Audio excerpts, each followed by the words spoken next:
الحمد للہ رب العالمین والصلاة والسلام علی سید الانبیاء والمرسلین اما بعد۔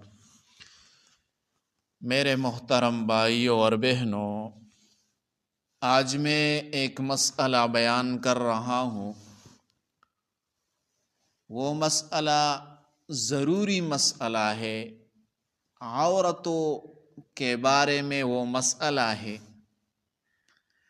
مسئلہ یہ ہے، اگر روزے کی حالت میں عورت کو حیض آ جائے تو شریعت کا کیا حکم ہے، اس بارے میں مسئلہ میں بیان کر رہا ہوں۔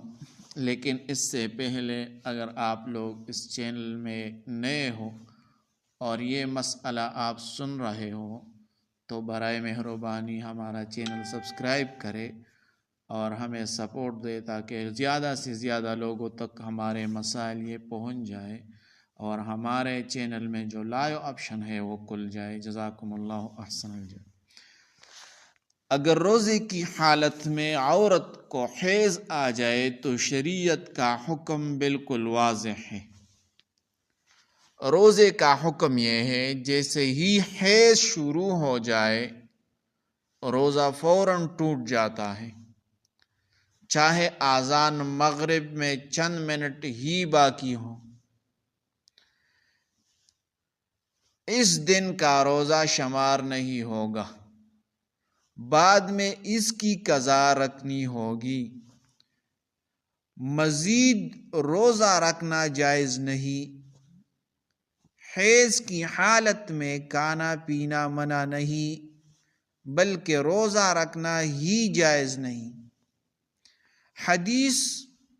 حدیث میں آیا ہے، حضرت عائشہ رضی اللہ تعالیٰ عنہ فرماتی ہے، ہمیں حیض آتا تھا تو ہمیں روزوں کی قضا کا حکم دیا جاتا تھا اور نمازوں کی قضا کا حکم نہیں دیا جاتا تھا۔ یہ صحیح بخاری اور صحیح مسلم دونوں میں یہ حدیث موجود ہے۔ اس حدیث سے معلوم ہوا حیض کے دنوں کے روزے بعد میں پورے کرنا لازم ہے، لیکن نمازوں کی قضا نہیں ہے۔ اگر مغرب سے تھوڑی دیر پہلے حیض آ جائے، اگر مغرب سے صرف 5 یا 10 منٹ پہلے بھی حیض شروع ہو جائے تو روزہ ٹوٹ جائے گا، اس دن کی قضا لازم ہوگی۔ تو یہ ایک مسئلہ ہے، یہ اکثر عورتوں کو یہ معلوم نہیں ہے، اور اکثر عورتوں کو حیض آ جاتا ہے پھر وہ روزہ رکھتے ہیں، حالانکہ یہ روزہ تو ٹوٹ گیا، اس پر اس کا قضا لازم ہے۔ تو برائے مہربانی یہ زیادہ سے زیادہ عورتوں تک پہنچائے۔ جزاکم اللہ احسن الجزا۔